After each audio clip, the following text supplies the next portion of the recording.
here. So, this is how we're starting, I suppose. It's the fresh face that y'all have never seen before. I unfortunately am not Megan, but I will let Megan know, for those of you who have been asking about her, that she loves you, she misses you, and that you all miss her. Let me see what's wrong with this picture, everybody. I'm super sorry about the inconvenience and see what is going on here. Let's put up the BRB real fast. You're gonna have to listen to some more of the music, and then we're gonna troubleshoot and see what's going on here. So give me a second.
So I know that means at least my mic is not worked. Hang on. I think we might have fixed it. You're muted, Vanessa. Sorry. I think we fixed it. Hi. Yeah, we want to try again? Yes. Yes, we could try again. I apologize about that, everyone. We just had something. If you've ever done streaming before, like I have in many times elsewhere, sometimes OBS or the things you're using just decide to change your audio devices for you. And today, the audio devices had a mind of their own. So, We are here, hi. though, and can everybody hear me? Are we good? Can I get thumbs up and... We are good. I think we're good. Yes, we got some yeses. Great, awesome. Welcome, everyone, to our Update 2.7 celebration. We have a lot of fun stuff to show and share with you today. But first, some introductions. I want to introduce Vanessa. Hi. Vanessa, say hi. Vanessa's on the community team. Hello. I'm a community coordinator, and as you can see, I'm helping put together the stream today instead of Megan and some others. And I'm very excited to be here. And I do feel immensely bad about the sound thing, but sorry about that. In the future, we won't be having those issues. Oh, it happens. I promise. We still have people in chat saying you're the GOAT, Vanessa. So. I see that. It's so refreshing and heartwarming. Hi. And then I'd also like to introduce Mr. Chris Jung, who's on our on leadership for Avengers. Everyone give Chris some hearts in chat. Howdy, glad to be here and glad to show off my Halloween costume that I've been working on for a good long while. So glad to sort of rep Winter Soldier for the stream and for the game. You'll have to show your arm like in more detail for viewers later because Chris 3D printed this, everyone. No joke, it looks so good. Mm-hmm. Yeah, this was my challenge for like September and October, trying to get all this stuff together. Let's chat about what we're going to share today. So we're going to start off chatting. We're going to show off the new Cloning Lab trailer. Break down what to expect from the Cloning Lab. Later, we're going to have an interview with Scott Porter, who is our voice actor for the Winter Soldier and a member of our narrative team who helped write Bucky. That segment is pre-recorded, but we took your questions in Discord and Twitter in advance, so we'll be answering some of your questions in that segment as well. And then after, we're going to show off some of the outfits that you're going to love for Bucky. There's a whole bunch that are going to be available in the hero card and in the marketplace right at launch. And hang around to the end. We'll have one more surprise to show off. But let's go ahead and jump into our Cloning Labs trailer. This aired this morning. Vanessa, you want to cue it up for us? I promise nothing given how we started, but let's see what we got.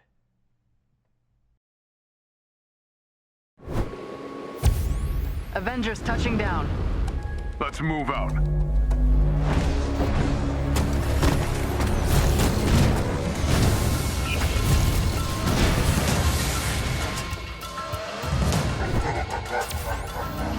Behold my power! Is AIM keeping Inhumans here?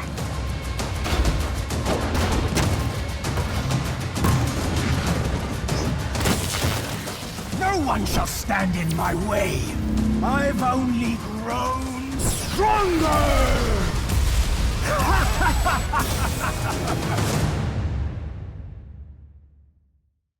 That was our Cloning Labs trailer. Super excited to chat about the Cloning Labs today. Chris, what is AIM's Cloning Lab? How do you play it? Let's jump right in. Yeah, it's our newest Omega level threat, so it is endgame content. It is a new version of the MODOK fight from many of you experienced in the campaign, but this one has a twist where it is the multiplayer version. He's got new moves, new attacks. It's a really satisfying piece of content to play. God, I was actually going through my Outlook calendar, and we've play tested this one 9 different times as a sort of large group of people getting together over the past 60 days. So we've seen sort of all the iterations of this, and it's new, right? So this is different from what players experienced at the end of the reassembled campaign. MODOK for the OLT has been rebuilt from the ground up. Is that correct? Yes, he's got a whole bunch of new moves in there, and man, it's my favorite boss battle we have. Getting a group of people together and fighting your way there, and then doing battle with him felt really good in ways that I've enjoyed Super Adaptoid and the Raid, but this one in particular, it feels good on the sticks, for lack of a better phrase. Do you want to talk about, Chris, narratively, where AIM's Cloning Lab fits in Update 2.7 and the evolving narrative for Avengers, as well as Bucky's introduction to the team? Sure. As we saw at the end of, oh god, I'm gonna blank on the villain sector name.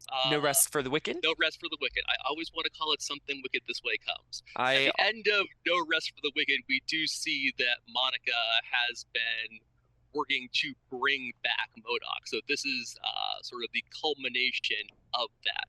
You get this sort of reborn version of MODOK that you get to fight. And how do you start the Cloning Lab? Who can play? There's power level requirement, is that right? There is. You do have to be power level 175 to play the mission. And once you are power level 175, you will be able to see it on the war table. And there are new gear rewards that you can get from picking this up, as well as helping push your power level beyond the 175 threshold we've had previously. We are increasing the max power level you can be up to 185. We'll get into the gear in a bit, but pushing your power level up to 185, you do that by collecting the gear pieces you earn from playing the new OLT. Is that right? Correct. Yes, the gear that you collect from Colonial Labs will help increase your power level.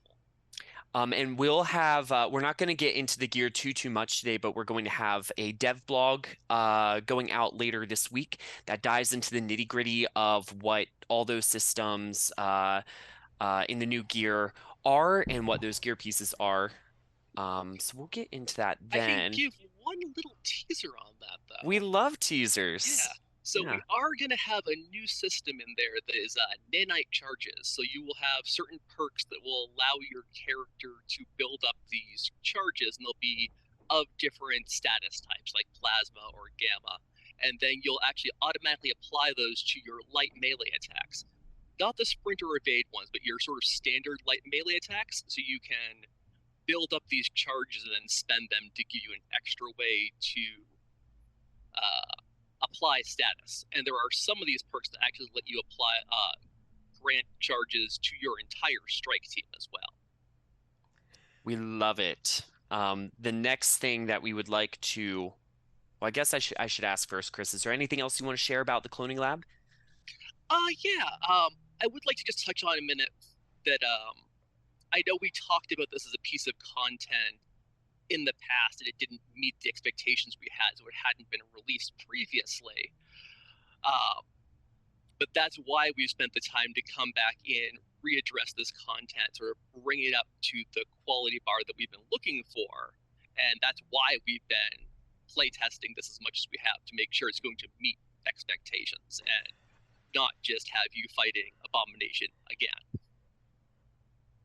Let's roll into, we're going to show off our abilities featurette next. We've already shared this online, but for folks who are tuning in for the first time or maybe have missed it, we're going to show that now, and then we'll talk a little bit more about what Bucky is like to play as right after this.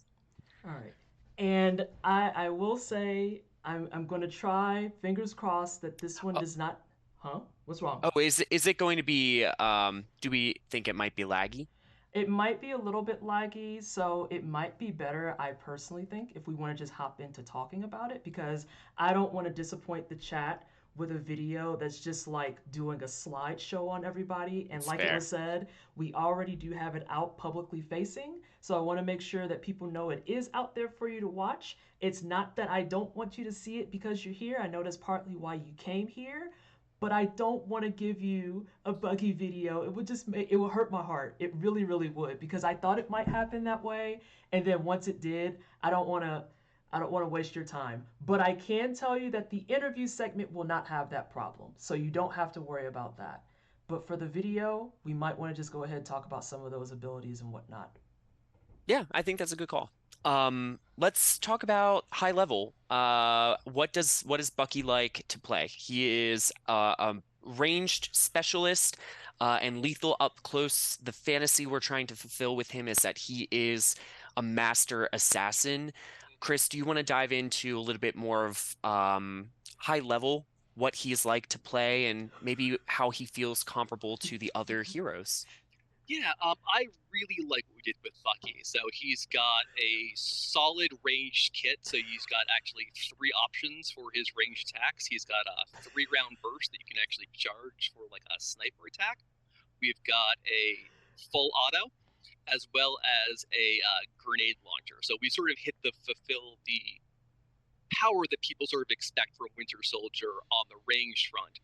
And then on the melee side, he's got the ability to block and parry with his metal arm.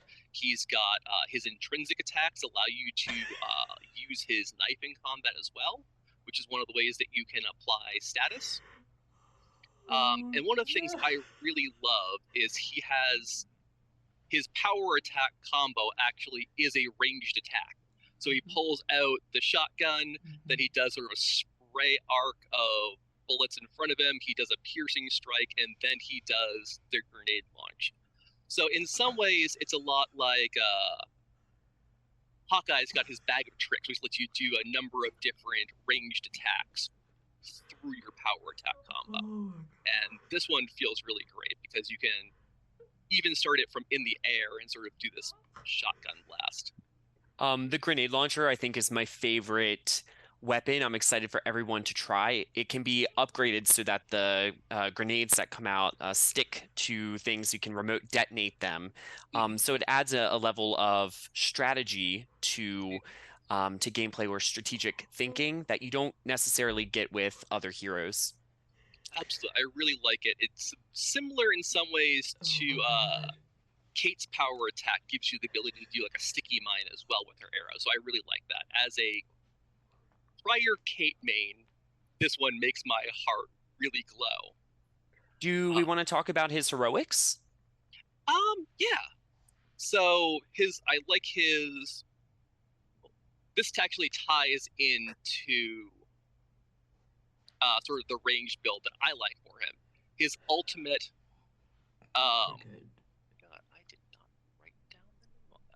Allows you to tap into his Winter Soldier programming and sort of do additional damage while you're playing. And it actually marks all enemies within a radius with mark for assassination, which Which allows is like you to instant takedowns, right?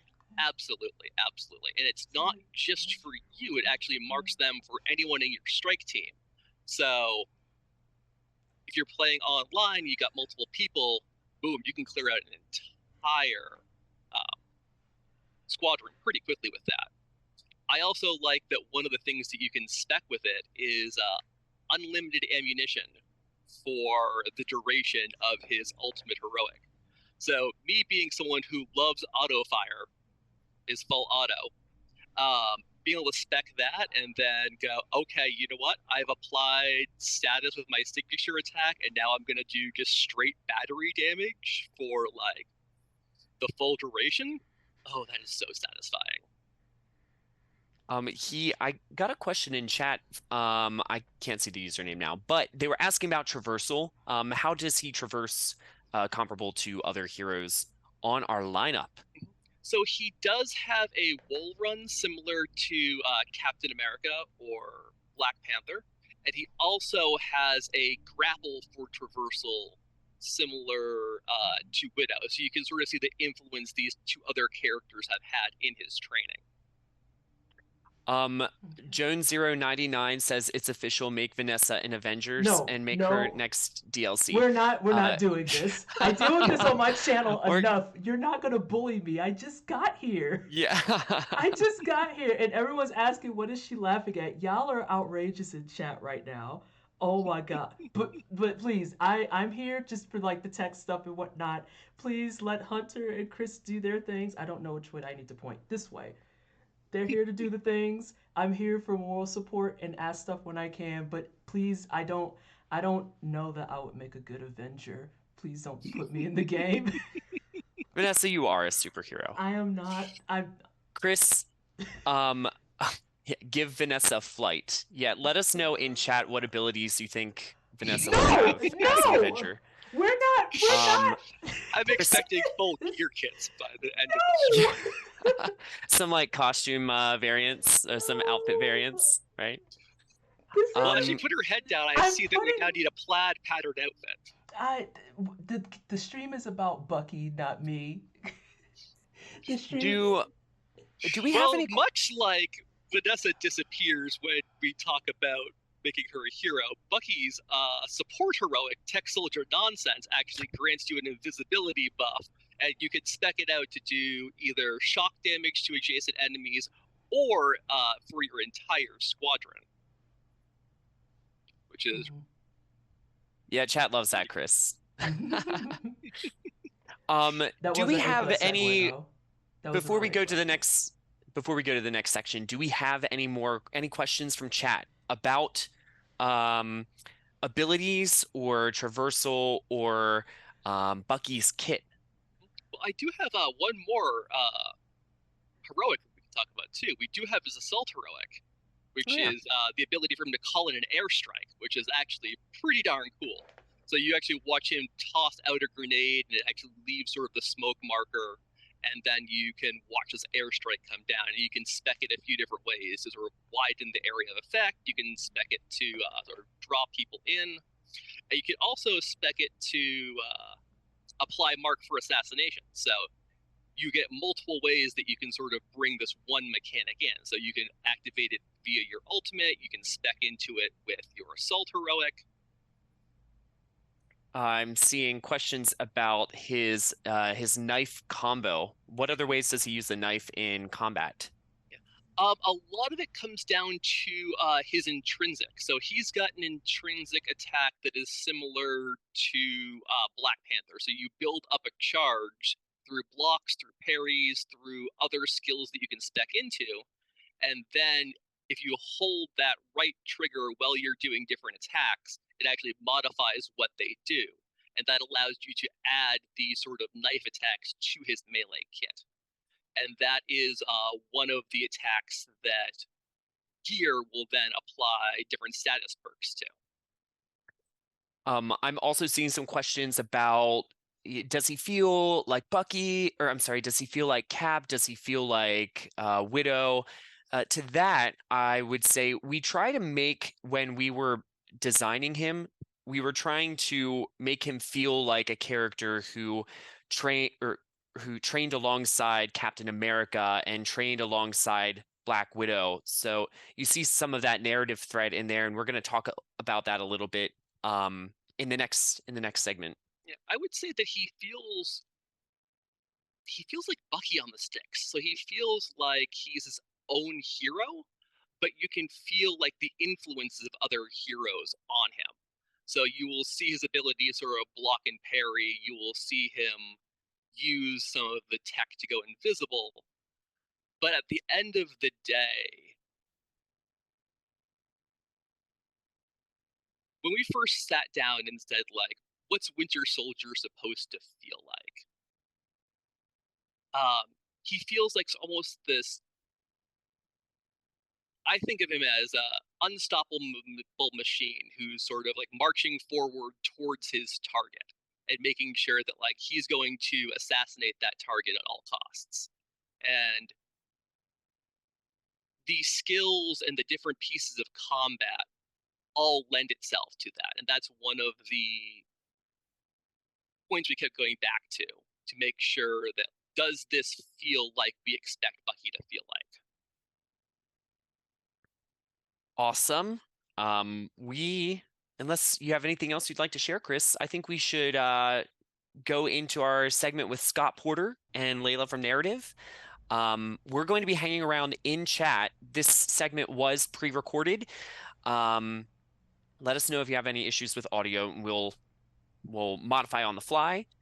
But let's go ahead and jump right in. Remember, stay around until after the pre-recorded segment because we're going to be live again talking outfits and showing off all the outfits. And again, we'll throw one more teaser in because we've got an outfit that we're going to show off that wasn't in the blog. Oh ho ho, a teaser. It's very true. But yes. Awesome. So hang around. Vanessa, do we want to start the next segment then? Yes, I will go ahead. I'm going to put up a quick BRB screen for everybody. So I would advise you take about a minute or two to get up, grab yourself some water, maybe some snacks. And some coffee. And then we are going to go ahead and get our interview with Scott going in just a moment.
All right. Our celebration of Winter Soldier and Update 2.7 continues. Today, I'm joined with Layla, the incredible Layla from our narrative team. Layla, how you doing? Oh, stop it. Hello. Hi, everyone. We're also joined today by the legendary the one and only Scott Porter. How you doing, Scott? Oh, I don't know about legendary, but no, I appreciate you guys having me here today. Definitely legendary. You're like, you star in one of the only TV shows I think my dad has ever watched the whole way through, Friday Night Lights. So it's a big thing. Oh, I was going to peg him for Heart of Dixie. No, it was FNL. Okay, all right, I see. Yeah. Well, yeah. It's so Scott, you're voicing Bucky for Update 2.7. Layla, why don't you give us a quick, set the stage. Where in Update 2.7 do we find Bucky? Where has he been? And perhaps how does AIM's cloning lab play into how we bring him into our evolving narrative? Yeah, so Bucky's been having a hard time, to put it in an understated way. You'll find him once you complete the cloning labs. You'll discover that Monica has decided that he would be of use to her as her personal assassin. And so the Avengers go, complete cloning lab, and then they find him being kept down there, and they bring him back to the Avengers. And the heroic mission chain story is going to start where, like Bucky's back. He's like, wow, Steve, you're alive. Like, holy crap, Nat, I haven't seen you in a long time. I don't know about joining the Avengers. Because of course that's what Steve especially is going to immediately want. Like, come back on board with us. And he's not really that sure yet. Now, Scott, tell us a little bit about your background, because this isn't your first time playing Bucky, or your second. Yeah, no, I've played Bucky in a couple of different iterations, and I've played him as both youthful, exuberant Bucky from World War II era before ending up on ice the very first time in Lego Avengers, as well as a post-Winter Soldier version of Bucky in Lego Avengers as well. But that was hilarious in nature. He was on, somebody had said the words and he was hallucinating and he thought a teddy bear was president. And so it was not a really serious take on Winter Soldier. But I've also in the past voiced Winter Soldier in a fighting game where he was nothing but business and just violent and out for blood. And so I had run the gamut of, Winter Soldier as far as like big, explosive exploration of who he is in battle. But what really excited me about this project was getting to play the smaller moments. I auditioned for this thing, I think, way back in like 2019, actually. I mean, it was a long time ago. And I didn't know it was Winter Soldier at the time, but the writing, because, they mask everything. So it wasn't Bucky or, Winter Soldier or James even. I can't remember the name on the audition, but Billy? It was Billy. You're right. Billy. So I was auditioning for Billy for unnamed game. It was some project code name, something or other. Every voice actor's dream, right? To audition for Billy. But it spoke about having found himself, in some facility, having waken up from what seemed like a horrible nightmare. And I started piecing things together and started figuring that it might be Bucky. But they were these small moments of regret and guilt and admission. And to me, that's the really interesting stuff with Winter Soldier. And in the books, Ed Brubaker dealt with so much of that. And I'm a big fan of that run. And I love how subtle all of the interactions with Bucky and a lot of the other cast members of Avengers was told on the page. So I was just super excited. So yeah, I played him before, but this was a whole different ball game. So speaking of comic runs, one of our followers on Discord, Primus Addy 1910. This is a question for both of you.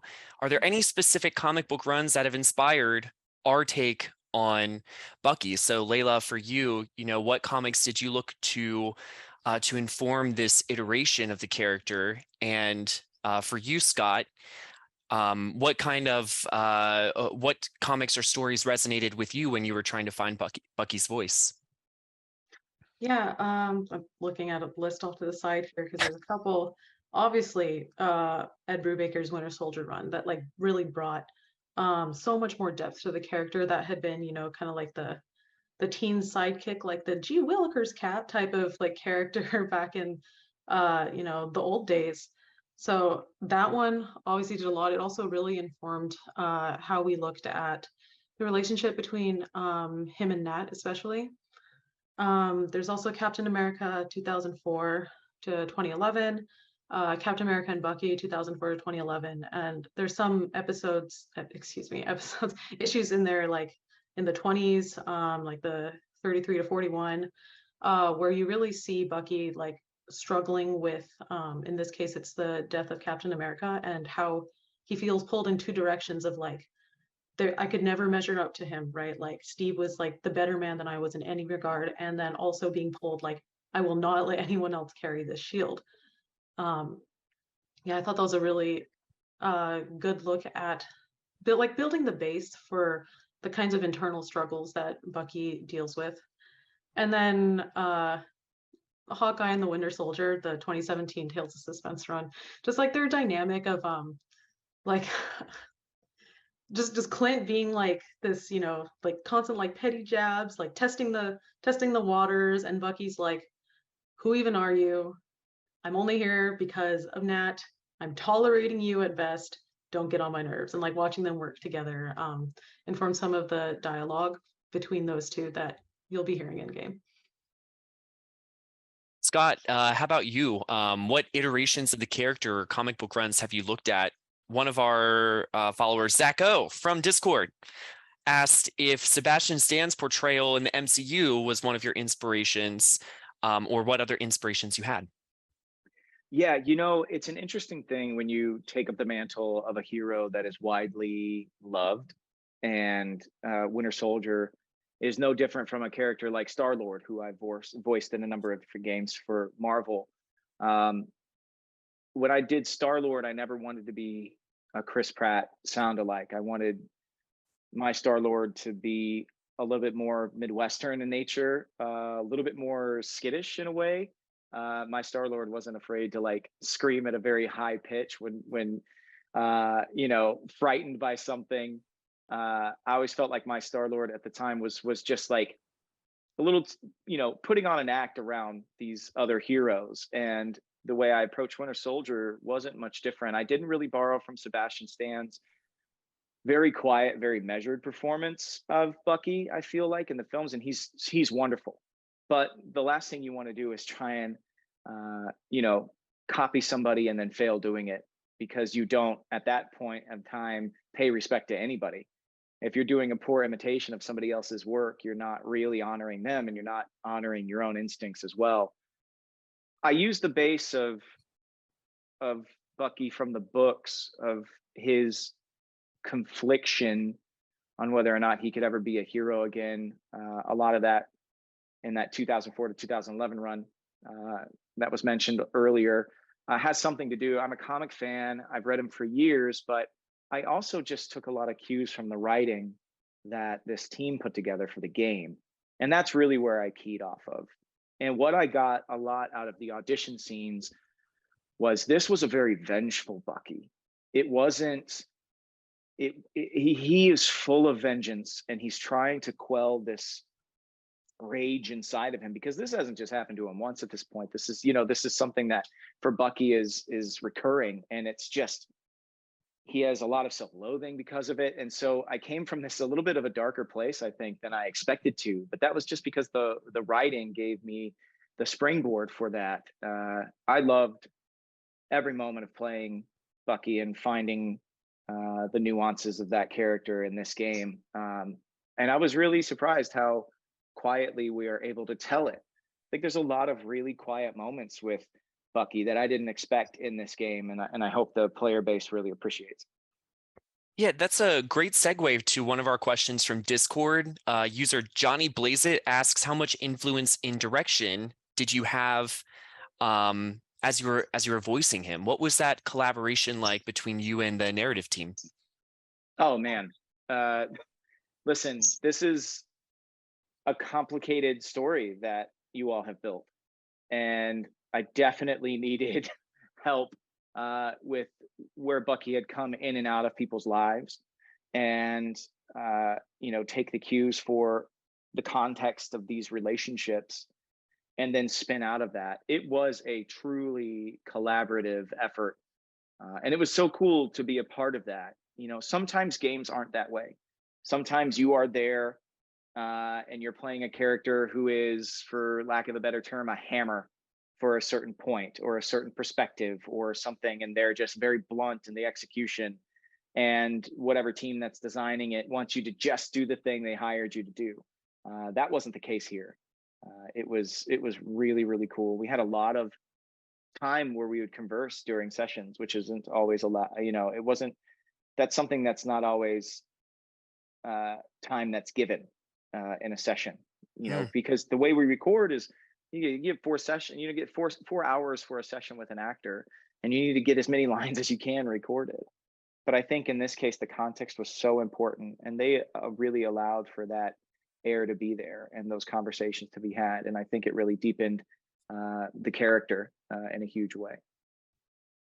Do you want to speak to that at all, Layla, about, recording day, working together with Scott, and what that collaboration was like from your side? Yeah, so I was honestly I was quietly ecstatic when the first time, Scott, you said hey, so this line, I'm trying to get into his head, what exactly is going on when he's saying this internally, and then you'd provide suggestions like bringing in certain parts of his past and the kinds of interactions he's had with the people he's talking to. And I was just so hyped the whole time. I was like, oh my god, Scott is really getting into Bucky as a person, not just a role, but really who he is, how his psyche works. And yeah, obviously the lines are part of it, but the delivery is also part of it. And then the collaboration, I think, really made something special that brought a new level of life to Bucky. And for that I'm very grateful. So let's speak to the finished product for a second. Layla, we have a new heroic mission chain in Avengers featuring Bucky. So what can players expect from that, which you wrote? Yes, I did. So this this went to thank you. Perhaps some of Scott, what you talked about with the quieter moments. I wanted to focus on his relationships, the two most important people in his life, Steve and Nat. And in the heroic mission chain, especially Nat, they'll get some moments where they're just talking, he's kind of working through his self-doubt and his need for he has a need for vengeance against the people who did this to him, but also in a way against himself for what he's done to people, regardless of whether or not it was his choice, right? It wasn't, but he has a really hard time letting go of that. And so you'll see him throughout the couple of missions that we have, kind of keeps I remember saying this in session, pushing the goalpost, right? He accomplishes something, and it's not enough, he can't really forgive himself yet, and then there's another, and then keeps pushing it. When it's finally done, he's kind of left in this quiet, not exactly triumph. It's he finally has to think I have a future ahead of me. I have choices to make, and how can I move forward with that if the past is still dragging me down? And so I think the heroic mission chain, hopefully it gets across that he works through the internal with the people closest to him in the very Bucky way that he does. One of our users on Twitter at Purified1989 asks, is this version of Bucky an anti-hero? How would you both respond to that? Because in the comics and other media, he sometimes is portrayed as an anti-hero. Do you think that applies to our take on Bucky? Ooh, I'm going to let Layla answer first. Yeah. I know where I came from on it, but okay. So at first I was this is kind of hard question, right? Because then you have to look into anti-hero, what that means exactly, and that doesn't really have a super concrete definition. It's a little nebulous, right? For some anti-heroes, it's a person who does the right thing for the wrong reasons. Sometimes it's a person who does the wrong thing for the right reasons, kind of like a tragic hero. doomed to fail type of thing. But I think with Bucky, it's that he struggles with feeling like he's good enough, that he can do good, because he understands like the pull of things that are not good. In this case, with our Bucky, it's vengeance, right? Like he feels so strongly the pull of it, like keeps him up at night. And on some level, he knows like, you know, he should be letting go of this. Like he looks at Steve as like the paragon of goodness and like how much he doesn't measure up. But in that space between him and Steve, he knows that like the thing that creates the rift is that like he wants it. He wants the vengeance. Like it would feel good and satisfying. And I think that's what taps into the anti-hero. He's not necessarily doing right things, wrong reasons, wrong things, right reasons. It's like the internal struggle of knowing what's good and then knowing what is enticing. I think for me, this question is all rooted in, you know, Captain America has evolved beyond his World War II symbol, American symbol. You know, when you're at war, things are done and no one questions it because you're at war. I mean, it's dirty and it's bloody and it's awful. And Bucky was there. I mean, he served in a world war. He saw death around him. I'm not saying that he's immune to it, but he wasn't given the same opportunity on the other side to become more of a noble hero. I think when we're talking about comic book heroes and you talk about the noble heroes, the men and women who refuse to kill or harm even the vilest of villains, versus those that have experienced what life or death really truly is.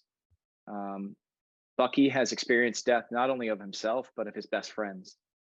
And he is from an era where killing to make the world right was widely accepted. And if that makes him an anti-hero, then I suppose he is in a way. He wants so badly to be like Captain America now, but he has such self-doubt that he could ever possibly do that, because where Cap has righted the ship and has been so noble in this paragon of what is right in the world, Winter Soldier woke up and did horrible things, not of his own volition, but he feels like he can never wash that off of him. So it's a real struggle, and that's a really loaded question, I think. I hope the person that asked it is satisfied with the answer. I do believe that I think Bucky is an anti-hero in a couple of different ways. He's willing to get his hands really dirty to make the world a better place, but he also doesn't believe that he's a true hero and that he can ever be again. And so he's an anti-hero in kind of a couple of different ways. I imagine that you, Scott, are not all dark and twisty like Bucky, but Twitter user Geove6 asks, what characteristics of yourself do you think you have in common with Bucky? And did you pull from any of that when you were finding his voice? Yeah, you know, man, there's parts of every character and every single human being that's ever played a role. I mean, there's just no, it doesn't matter. There's parts of us that are dark and that we are ashamed of, and that we, you know, we have regrets. We all have regrets in life. And that's where I came from with Bucky was, and he's also in a much lighter tone, like kind of like an actor. Like you go in and you do an audition and you walk out hoping that what you did was what the other person was hoping you would do. And I feel like Bucky's reentrance into the Avengers is a lot of him doing something and then looking to the heroes around him, hoping that they approve of what he did, as opposed to just making the decisions and doing what he thinks is right. He's questioning everything he does for a little while here. He has a very clear desire for revenge, but at the same time, like he's holding back for a number of reasons, and a lot of it has to do with, you know, his best friend being back and the person he looks up to most, and, you know, Nat being there constantly, who he at sometimes can't forgive, or he can't forgive himself, so he can't be open with her. And then you've got people like Clint running around who he's making decisions to try and be better than, you know. So there's a lot of really interesting interactions, and I think that was the most fun part of playing Bucky. Was, look, the story is amazing, and going through that journey, that's a very personal thing for Bucky, is awesome. But then like just walking around areas and talking to all of the other heroes and the small interactions that you have with other heroes, the way he approaches each and every one of them, we took the time to really build out how he sees each of these people and these different heroes. And, you know, whether it's Miss Marvel or, you know, Spidey or any of these there are some really surprising interactions, and that stuff I loved. But yeah, I'd say I pulled kind of that self-doubt that I carry as an actor all the time and put it cleanly into James's in this particular situation. Our community loves the banter that you mentioned that new heroes have between other heroes in our social hubs. Were there any interactions that you are excited for other people to experience, or maybe that were fun, Layla, that Yes. you're looking forward to them to experience as well? Scott, you wanna start? I'm curious which ones were your favorites. I mean, I don't want to spoil anything. I don't know. Like he gets introduced to Dungeons and Dragons at some point, and to watch him try and process what Dungeons and Dragons is probably my most favorite thing that I experienced on the game, because it was a little break of levity for Bucky, which I think was so necessary, because everything around him is so heavy, whether it's self-imposed or not. He's just still dealing with so much stuff that other people just can't understand outside of Nat for the most part, and somewhat Cap, you know. So it's those, I think, his moments with the younger heroes, because that's another thing. This kid, he's a kid. Like, Bucky had his childhood like taken from him time and time again. So when I had the chance to converse with like other young heroes, I kind of was like, I started to piece together, oh man, like Bucky is like, he's a young guy, he's a young kid from Brooklyn who was thrust into the heart of war, and then, you know, brought off ice to do horrible things, and then brought off ice again to a world that he didn't recognize. And he had to grow up entirely too fast. So I think the interactions with the younger heroes is my favorite stuff. Sorry. What about you, Layla? Yeah, that the interaction with about the D&D stuff, that was definitely top of my list up there. Yes. I also just love some of the ones with Clint. They're so funny. Like, Clint is just like they have this I feel like it's like Clint thinks they're rivals, and Bucky is just like constantly irritated by it. I really like those lines. I also like the line, not to toot my own horn a bit, but like in the heroic mission chain, you know, Bucky and Cap, they still have that, like they were like best of friends during the war, right? They had each other's back no matter what. And in some sense, they were kind of like the only people like each other could count on, like without like just like full faith, right? And then you see like a bit of that. I wanted to put a little bit of that dynamic back, like, so it's not just like, you know, super like formal. They like joke around a little bit, you know, and it was nice seeing like Bucky able to kind of go back to that, because he wants that again, really, like, you know, deep down, whether or not he's going to admit it. So you both have mentioned Nat, and I don't think we've touched on it yet, but Layla, is there romance in Update 2.7? What's the story here? The people want to know. Oh, this is a tough bind you put me in, Hunter, because like I would like to say more, but then like, do I really want to spoil? The answer is like, it's the kind answer that's could be like, tune in tomorrow you when know what? Update 2.7 launches on all platforms for all players. You know what? I'll take that. I hope you won't be disappointed. Winter Widow shippers, I'm with you there. We have a question from Discord user Gatusi. Scott, what's your favorite thing about the Winter Soldier in this game? Oh man, there's so much.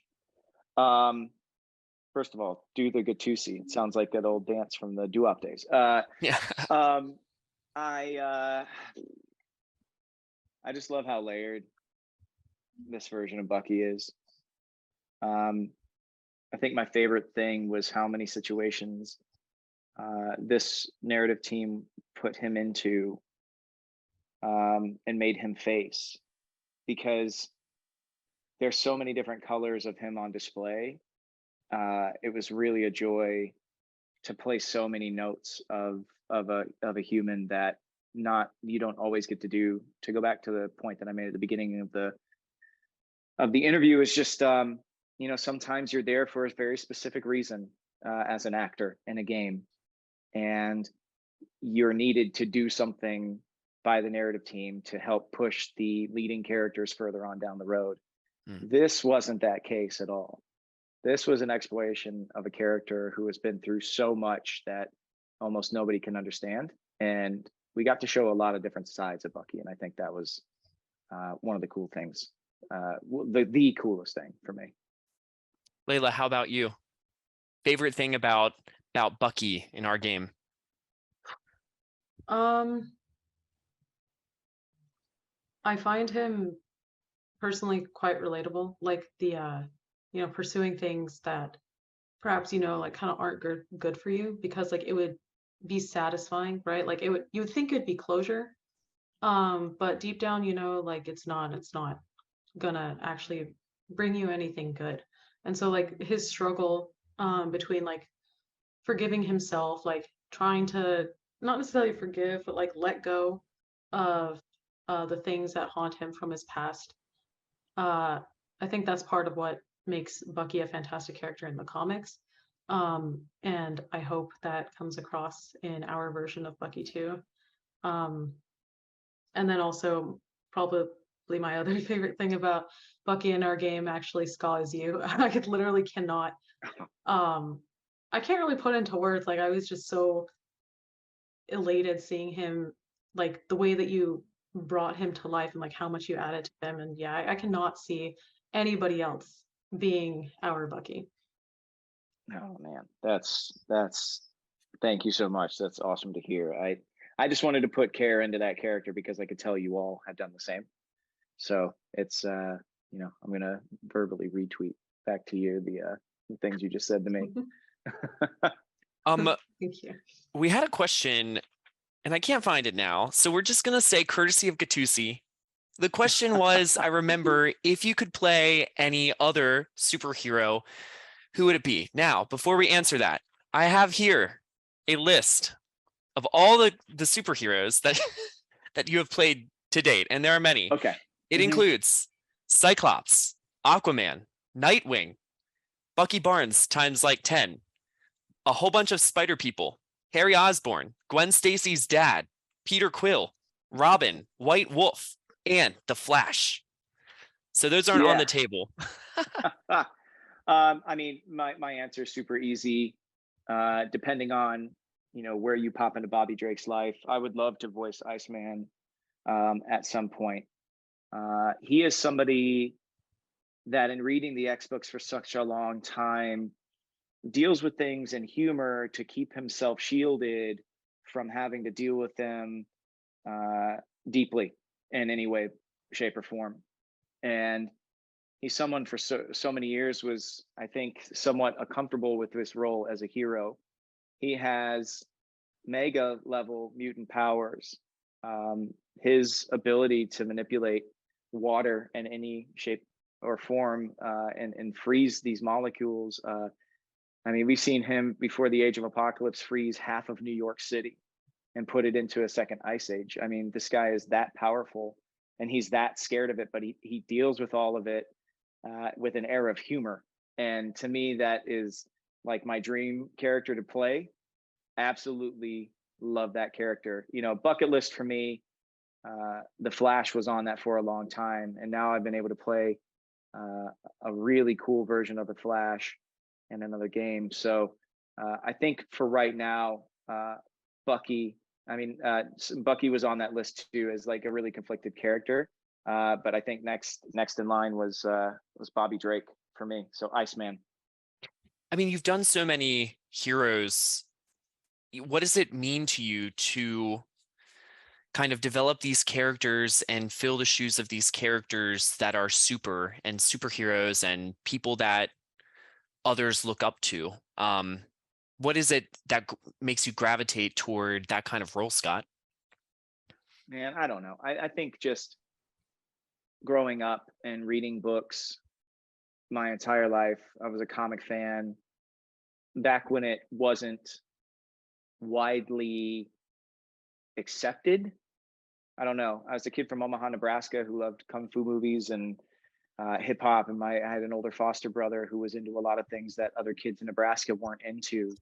And I was also like, he came in and out of my life, and after he left, it was something I really held on to, was just reading these comic books and these escaping into these characters' shoes and going on these grand, very dangerous tales, but that were set in modern day. And so for me, it's just kind of reconnecting with my childhood and learning so many lessons through the pages of comic books. I didn't always gravitate towards the really noble heroes when I was younger. I loved X-Men and Teen Titans and kids who were making mistakes constantly and learning from them, as opposed to the untouchables like a Superman or a Captain America. They just seemed like they were adults, but these other characters seemed like they were kids, and they were making mistakes and making right and correcting their failures and all these things, which is when you're growing up, you're trying to do those exact same things and find your way through the world. And I did it through comic books and through the friendships that I developed because of comics. And quite frankly, there was a lot of people that when I was in high school, people didn't expect me to be best friends with. I was best friends with because we had a shared interest, and it was these books. And so for me, that's really it. I never got to play a superhero on, the silver screen or anything, but it's pretty cool because it actually allows me to play a lot of different heroes and explore a lot of different facets of this industry through voiceover work. So whether it's a really, really noble hero or a really scarred hero like Bucky, it's just really cool to examine them, because I think that's my favorite books, always humanized heroes in a huge way. And we do the same thing through games now. And it's just been really, really neat to see. So rumor has it that voice acting is not your only talent. I've heard from 3 different people now that you can beatbox. Is this fact or fiction, Scott? It's fact. It's fact. I got my start in the industry doing an acapella. I had an acapella group in high school, and we were a barbershop quartet who won our talent show. And then the school booed us off the stage because they didn't think we should have won. So when we went to enter the next year, they told us we had to do something more modern. We couldn't do barbershop quartet stuff again. So we added a 5th member, and I started beatboxing. It was something I learned to do when I was a kid, listening to hip hop in the middle of Nebraska. There's a guy named Ready Rock C, who was DJ Jazzy Jeff and the Fresh Prince's beatboxer. He did a song called Human Video Game, actually, which cool. I encourage everybody to go listen to, where he does Donkey Kong as the underlying beat for Will Smith to rap over. And so I had taught myself at an early age to beatbox. And then my first ever paying gig was in an acapella children's sing-along in Animal Kingdom in Florida. And then eventually it took me to New York. I did a show called Toxic Audio off Broadway, and we won a bunch of awards, and I was beatboxing in that. And then got a job actually acting in a show called Ultra Boys. And that's when I got my agent and became an actor, which came out of nowhere. So I didn't go to school for this. I never was in drama, and I didn't go to a theater school. I went to school to be a structural engineer and play football, and somehow ended up where I am now. So yeah, the beatboxing, was a big thing. And my old group, Voice Play, I encourage everybody to go check them out on YouTube. As a matter of fact, I did the Halo theme song with them not too long ago, but we did it a cappella. And you can go and you can check that out. Voice Play, Halo, and you can see a little bit. In the middle of it, I do a little bit of beatboxing, but yeah. Just weird stuff. I was an only child till I was 15, so I could do all types of sounds. I could play electric guitar with my mouth.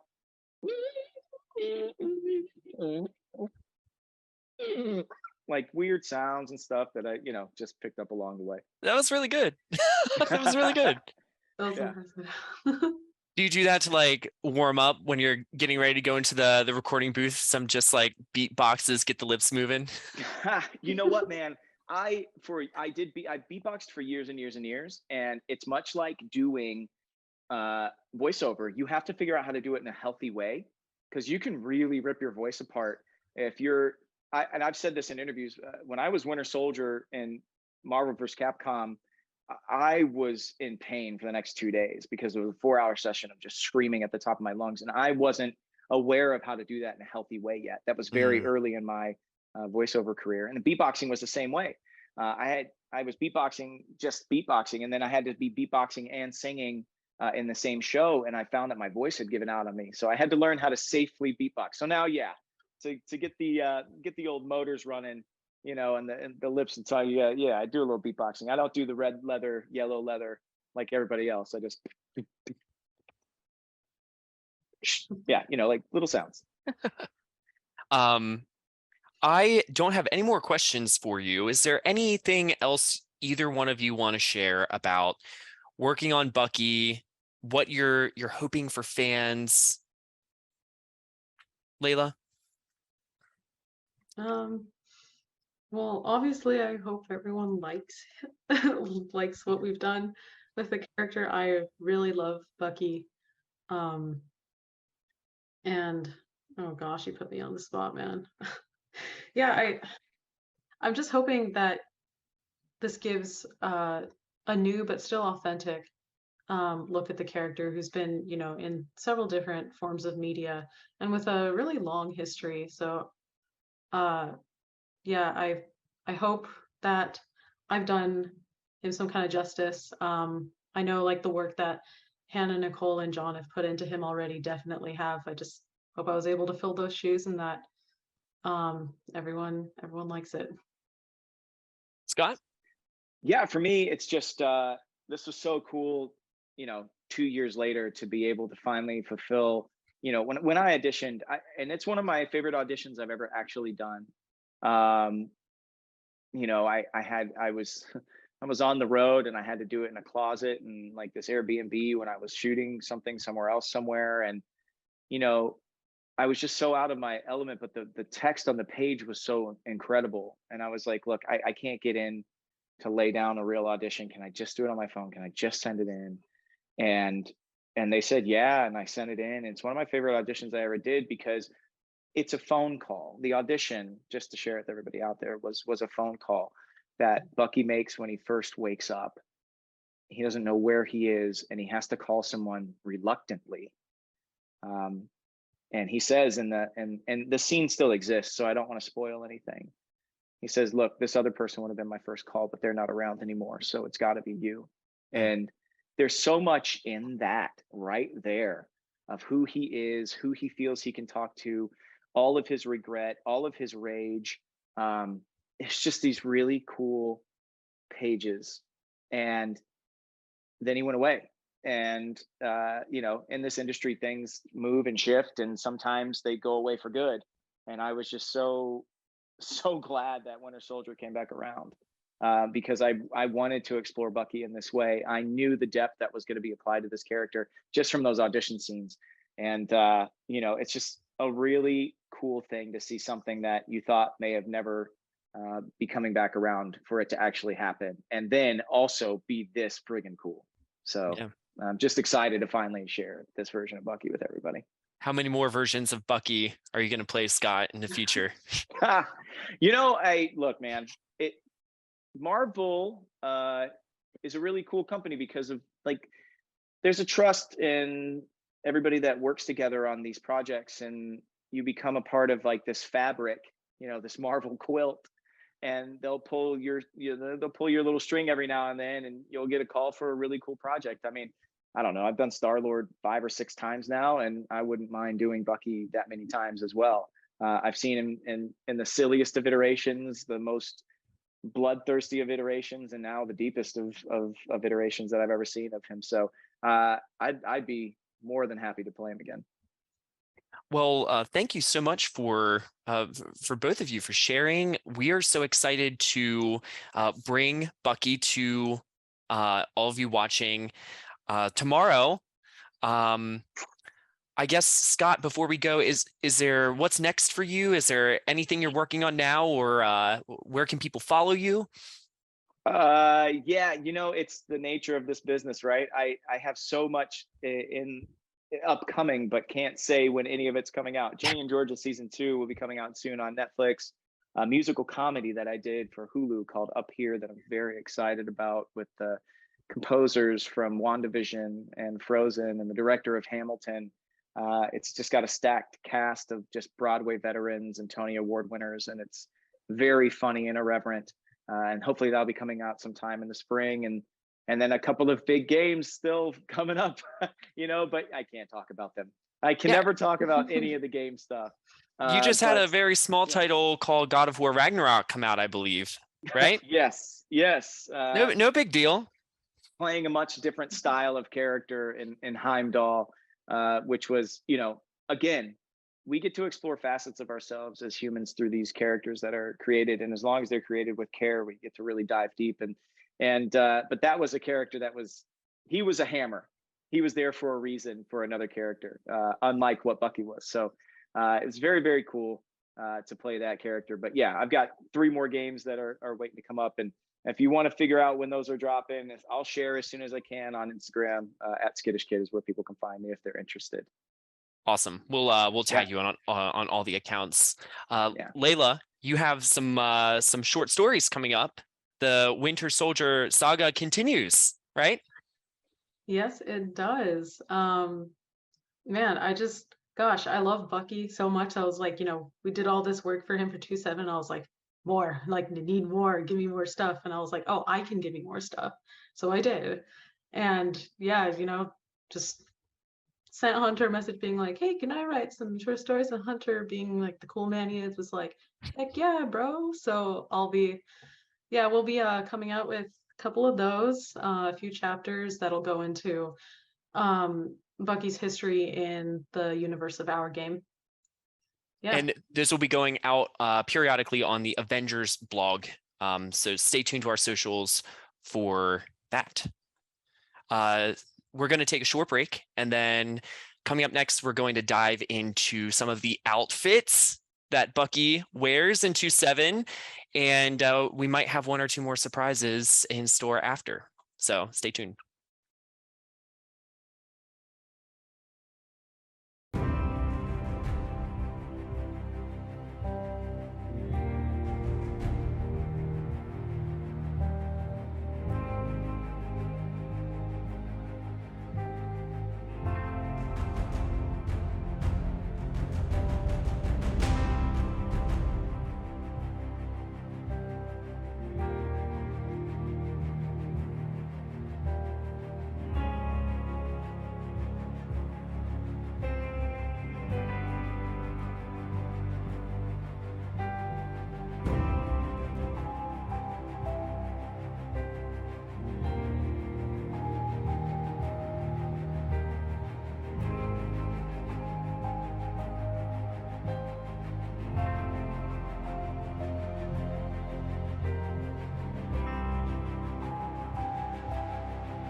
And I believe that means that we are back. Sorry for the abrupt stopping of the chill music there, everyone. I know it was very soothing, relaxing, bring you into the mood to get you a nice cuppa, maybe get ready for your downloads, but we back. We back. Also, I've decided I'm going to send Scott this pin because I resonate with this on a deep level. I don't know if y'all can see it. I can't see what that is. Does that say NDA? Oh, the green screen's messing it up. It says all my best work is under NDA. Accurate. Yeah. Yeah, go send Scott and Layla some love on their social channels. They both did an incredible job bringing that character to life. Mm-hmm. But now we are moving forward to outfits. We So we're going to show off. We shared an outfits blog this week, diving into each of the outfits that are coming for Bucky. So we're going to go through each of those outfits. We're going to show them off. Going to share how you can earn or where to find each of them, and we'll have something exciting at the end. So do we want to bring up the first one? I can. Yeah, sounds good. Do you have the deep cover outfit ready? I believe that is the one that is currently on the screen. Excellent. Cool. So yes, this is the starting outfit that we will have for Winter Soldier. This is inspired by him being undercover, trying to fly under the radar with the leather jacket, the jeans, the ball cap, and the sunglasses. He does still have the metal arm there, but covered up as much as he sort of can to make sure he can fly under the radar. And you can sort of see some of the inspirations from some of the MCU undercover pieces that he's had as well. So this nicely sort of pulls together some of the comic DNA and some of the movie DNA into sort of our crystal interpretation. Yeah, and I saw someone ask what kind it was in chat, what kind of weapon that is.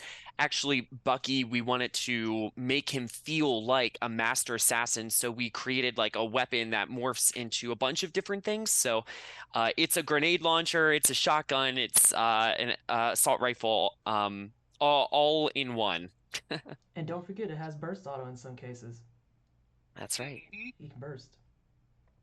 Sounds good. Can you bring up our iconic outfit next? Oh, this one's really good. You are good to go. Excellent. So this is Bucky's iconic outfit. You will be able to unlock this one through playing his heroic mission chain. So we are once again allowing you to unlock that crystal designed look for him. And there will be actually a number of different variants for this that are available to unlock through his hero card. We had a couple color variants on that, as well as one of my favorites. We actually have this outfit with the domino mask as well, which lets you sort of pull more of his sort of comic DNA in. That's one. Oh, we've got the picture for that. That's awesome. I'm slick. I'm swift with it. Nice. Yeah, so this is a crystal original design. This is when we do research for our heroes, we take inspiration from all of their comics runs and we try to make a hero that feels familiar while also new. So some of the features of this outfit are kind of original ideas for the character. Absolutely. Yeah. The next one we have. People love the domino mask. Nice. Yeah, It's a vibe. It's a vibe. Yeah. I'm thrilled. When I put together my costume, I was trying to figure out how to do a domino mask, and I settled for goggles at the end of the day because I ran out of crafting time. When real quick, I think we should pick an emoji, and if y'all love the outfits that we're showing you, drop that emoji in chat, and maybe it could be a fire emoji. I'm just saying. I support it. I think that's the way to do it. Works for me. I'm down. I'll endorse that. Although we do You want to show the next one? have a couple of other Bucky ones in chat as well. I got a Bucky emoji here. Oh, cute. Love that. Love that for us. Yes, the mechanical arm emoji. Oh gosh, fun. There's a comment. I have to say this. There's someone that said they need a Vanessa emoji, and ironically, over on my Twitch channel, there's several of my face, and you don't want that life. Hey, let's go to the premium skin. What do you want to tell us about the Bucky skin? So yeah, I want to pull that one there. On the screen that I can't see yet. There we go. We do, going back to Bucky's origins as Captain America's sidekick. So we have sort of a reinterpretation here of full-grown Bucky Barnes with the uniform that you see in those classic comic runs. So he does have the domino mask, and he's got the classic blue and red leather outfit. It does have 3 other variants that do live on the hero card as well. These ones are on the premium track. It does have one that I really adore, which is Night Watch, which actually looks like it would fit in with the rest of the Red Room variant outfits as well. From there, can you bring up the White Wolf outfit? I sure can, and it should be live on the screen. Excellent. So this one here is one of my favorites. So this is another one that the team put together. This is a Crystal original, and you can see sort of the inspiration here is Wakandan themed.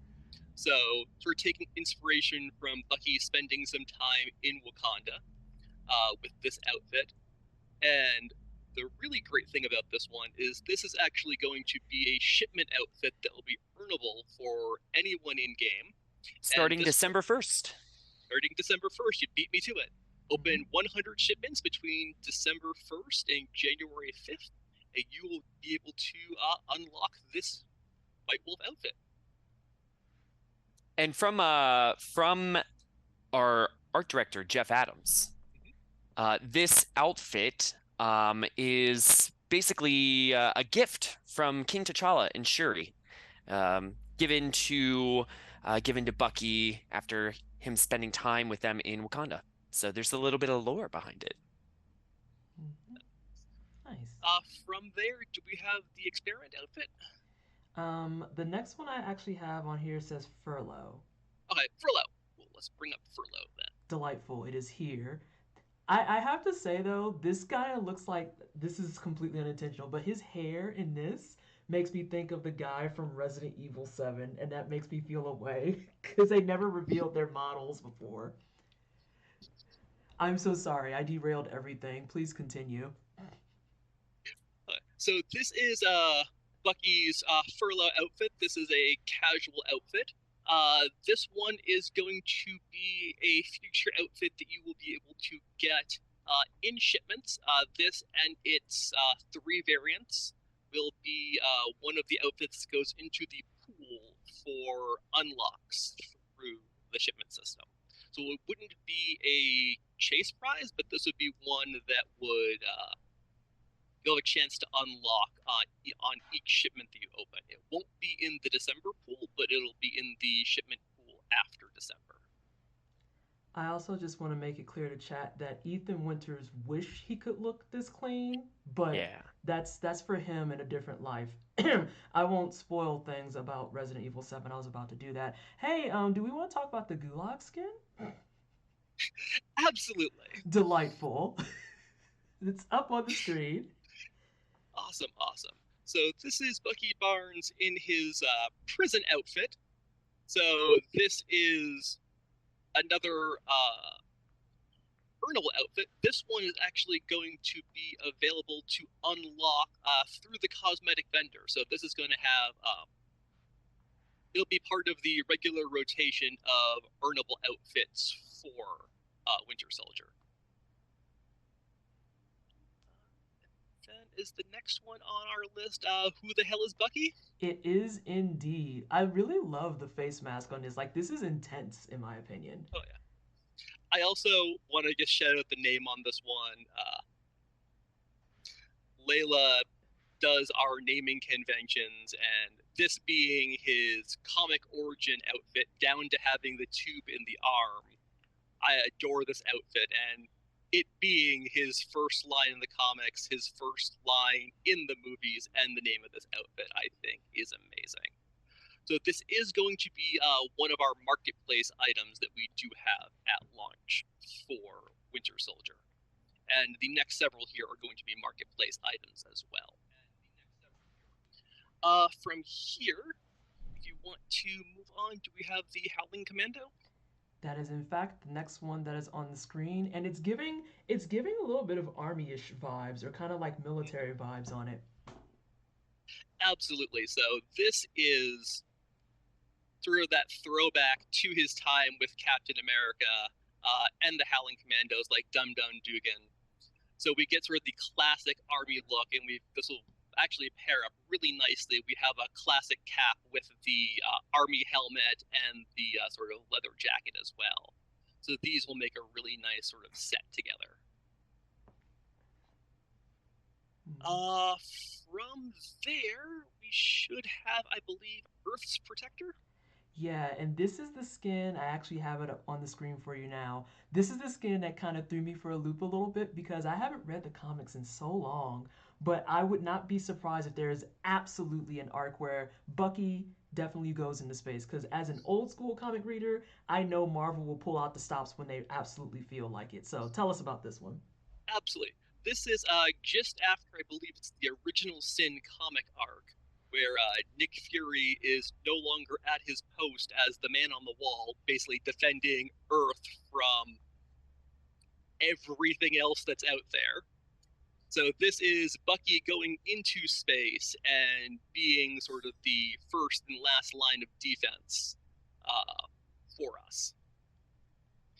And this one here, I love the whole look of this outfit, the feel of it, especially like that domed helmet. All of this is pulled like directly from the comics. And when I saw this one come to life, I remember seeing the concept art and then actually seeing this in game, being like, oh yeah, I adore that one. Yeah, it looks good. And then we've got one outfit left, and this is the one that didn't make the blog. So we actually are going to reveal a reveal the MC outfit that we have for launch. So this will be live with him tomorrow when it comes out. You're live on the screen. It's there in all of its glowing glory. Everyone has been asking for it in chat since we started the stream, and I was going to tease it, but I thought we would just wait. Here it is. So here we go. We actually do have Winter Soldier with his MCU look from Captain America: The Winter Soldier, and we have him with the goggles and the mask. We've got him with just the mask and the face paint, and we have an unmasked version as well. And yeah, we are actually blowing up. Go ahead, Chris. There we go. I'm watching it scroll at the same time. Yeah. I'm like, that's moving so quick. And the thing that I love about this outfit is we're actually going to have a bundle that if you only want one of these outfits, you can pick it up by itself for the normal price of an exotic outfit, which is $1,400. But if you are interested in all of them, we are going to have a bundle of these 3 outfits together, and it would only be 2,200 credits for the full bundle. That's your Cyber Monday pitch you got right there. I'm just saying. I love this outfit. I've been running around with it ever since we showed off the GIF hunter with him catching the shield. Catching the shield.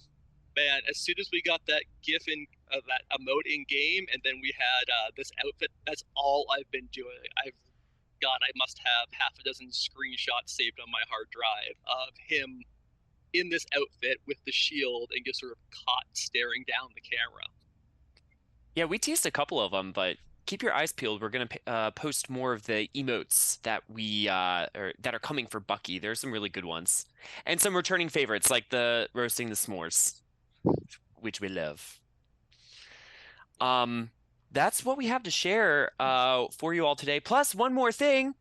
Barring technical difficulties, we have a launch trailer to show you. This will go live tomorrow. This is the 2/7 launch trailer. It has been so much fun hanging out. Thank you all so much for celebrating with us today. The stream will be done after we play the launch trailer.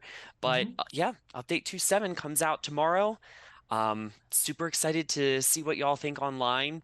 A lot of love went into making this update and bringing Bucky to you, and we're really excited at the studio for you to experience him. Absolutely. The team's put a lot of love and effort into this, and I will say I'm a little biased, but he is my favorite character at this point, and I've been a Kate main since December of 2020. So it's taken almost 2 years, but I am breaking my play patterns, and I look forward to catching you all in game tomorrow. And just real quick, because I've seen a couple questions about this throughout the stream. What time will it be out tomorrow? Typically, we target an 8 a.m. Pacific rollout for the patches. That bars lots of different things, but that's the time we typically strive for. So 8 a.m. Pacific tomorrow. Oh, don't make me president. That's a terrible idea. I'm going to throw up the BRB screen really fast. Thank you so much, everyone, too, for the warm welcome. I hope you enjoyed the stream today. I know people were like, why isn't she talking? I'm the new person. I just do the production stuff. That's, at least I tried to, and it still was trying to give me a good drop kick. But I'm going to put up the BRB screen real fast. Stick around because we are going to show you the launch trailer in just a moment.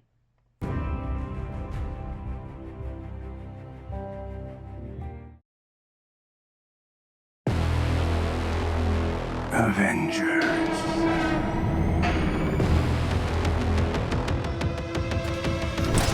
We have so much to catch up on.